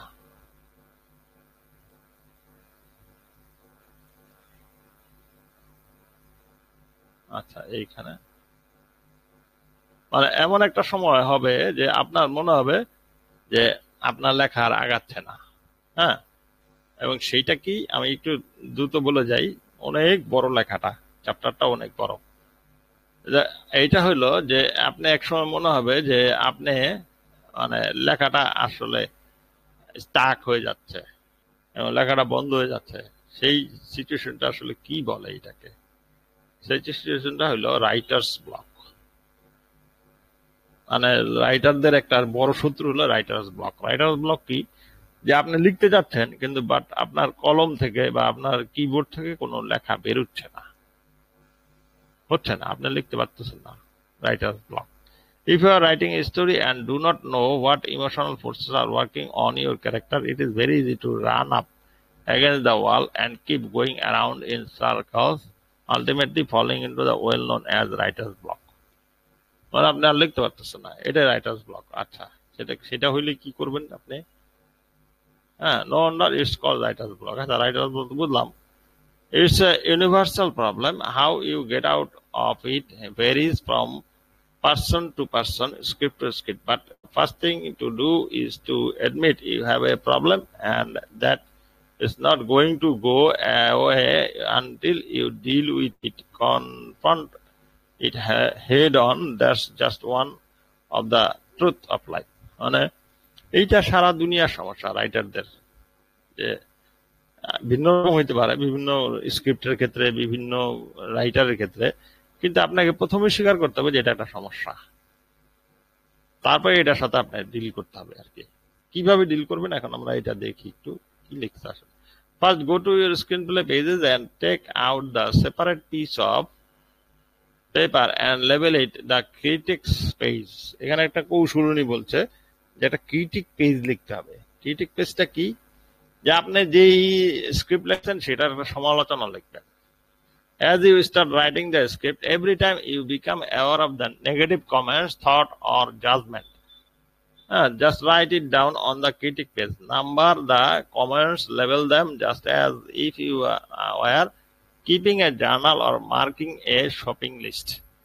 মানে সোজা কথা, আপনার স্ক্রিন প্লেটা সমালোচনা আপনি লিখবেন যে কোথায় কোথায় সমস্যা এটা। এটা একটা ক্রিটিক পেজ বলতেছে, এটা কৌশল বলতেছে যে রাইটার্স ব্লগ হইলে আপনি কি করবেন। The first day you doing the critic page, you may write 2 pages of screenplay and 4 pages of critical comments. মানে যদি 2 পাতা আপনি স্ক্রিন প্লে লেখেন তাহলে 4 পাতা আপনি ক্রিটিক পেজ লিখবেন। On the second day, maybe you will write 3 pages of screenplay and 2 or more pages of the critic page. The third day, maybe you will do 4 or 5 pages of screenplay and a couple of pages of the critic. মানে আপনি প্রথম দিকে critic page বেশি লিখবেন, আপনার screen play কম হবে, আস্তে আস্তে হয়তো ক্রিটিক পেজটাও বাড়বে, লেখাও বাড়বে। At this point, stop writing. The next day, take the critic page, put them in order and read them. All your negative comments for day 1, day 2, day 3, as you think about these comments, you will as you look these pages over, you will discover something very interesting. The critic always says the same things. It doesn't matter what kind of scene it is, or who is the characters are, or what you write, whether it's the pages from day 1, 2, 3, whether it's a dialogue scene or an action scene. The critic always says the same thing, uses the same word, the same phrase, the same expression. It's all the same. Your pages are no good. They stink. No matter what you write, this is what your critic is telling you. The pages are no good. You should be doing something else. মানে আপনার critic পেজে একটা জিনিস তো থাকবেই, সেটা হচ্ছে যে না, এটা ভালো হয় নাই, আরো ভালো করা যায়। এটা হলো মুখ্য কথা। এই যে এত পেটাল মারছে না, এটা হলো মুখ্য কথা যে আপনি এইটা ভালো হয়নি, আরো ভালো করা যায়। সেই ভালোটা করার একটা সমালোচনা করতে হবে। আচ্ছা, এটা একটা কৌশল লিখছে। Until you become aware the critic's voice is running around in the back of your mind, you are going to become a victim of that voice. মানে আপনি যখন কিটিং করতে তখন আপনি এটার শিকার হয়ে যেতে পারেন। Recognizing the acknowledging that voice is the first step through the block. It's not necessary to act upon to make a decision about the judgment and evaluation the critic makes, or to determine whether the critic is right or wrong, no matter what stage you are at in the writing process. Don't get too serious about what a critic tells you. মানে এখানে আবার উল্টা কথাটা বলতেছে যে আপনি কি করবেন, আপনি এই কি মানে এই যে সমালোচনাটা, এটাকে নিয়ে আপনি নানা ধরনের জাজমেন্ট করবেন, কিন্তু আপনি আবার এটা নিয়ে খুব বেশি সিরিয়াস হবেন না। সিরিয়াস হবেন না। আপনি এটা মূলত করছেন কেন? ওই রাইটার্স ব্লক কাটানোর জন্য। মানে আপনার স্ক্রিপ্টটাকে আপনি ভালো করে পড়ছেন, আসলে ভালো করে বিবেচনা, ভালো করে। এই জন্য writer's block, it happens all time to everybody. The difference is how you deal with it, how you see it. There are two different ways to look this problem. One is to see your dilemma as a real problem, a real block, something to overcome or break through, a physical or emotional obstacle that is locking you into a creative straitjacket. That's one way to looking at it. আচ্ছা, উনি বলতেছে যে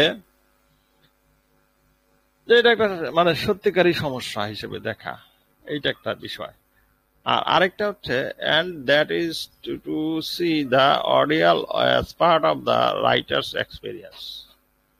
আরেকটা হচ্ছে যে এটা লেখকদের অভিজ্ঞতা হিসেবে দেখা, যে এটা তো হবেই, আপনি লিখতে লিখতে আটকে যাবেন, এইটাই হবে, এইটাই অভিজ্ঞতা। আফটার অল ইটস ইউনিভার্সাল, এটা সারা দুনিয়া সবারই ঘটে। Everybody goes through it, it's nothing new or unusual, তাই না? তার মানে এইটা ঘটবে, আপনি এটা ধরে নেবেন পজিটিভলি, এবং এইটা নিয়ে আপনার ডিল করতে হবে। If you understand that being challenged by writer block, being dodge lost and confuse is only symptom of this problem, becomes an opportunity to test yourself, and is that what life is all about, putting yourself on the line in the situation where you test yourself to rise to another level. এখানে উনি বলতেছে যে এইটারে আপনি একটা সুযোগ হিসেবে নিতে পারেন, এটা চ্যালেঞ্জ হিসেবে নিয়ে যে এইটা একটা সুযোগ হইতে পারে আপনাকে পরীক্ষা করা, যে আপনি আসলে কিভাবে এটাকে মানে ওভারকাম করে যান।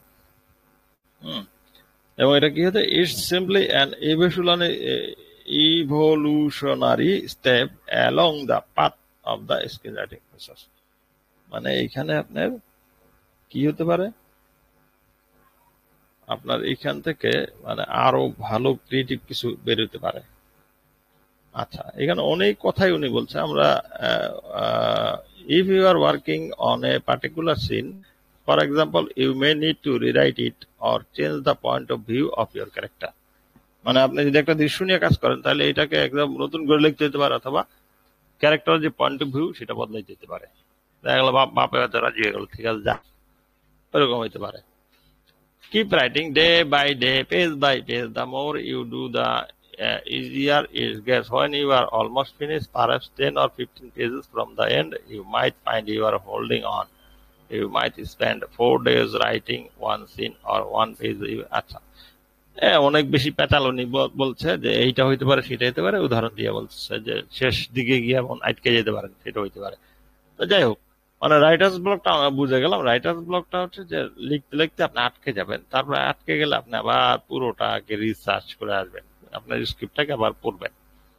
আর আরেকটা কৌশল এখানে আছে, আমি আমি যেটা বলছি সেটা হচ্ছে যে আপনি ক্যারেক্টারাইজেশনটা পড়বেন, ক্যারেক্টারগুলি সম্পর্কে ভালো করে পড়বেন, যে কার গল্পটা আপনি লিখতেছেন, তাহলে হয়ে যাবে।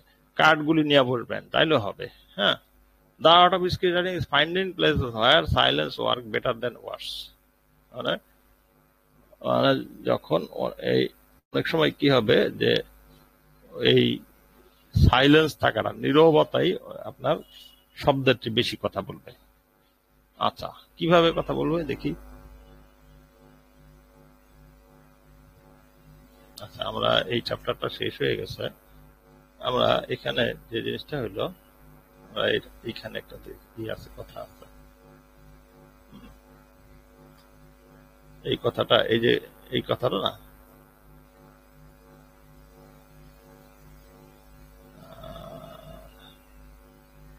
এই যে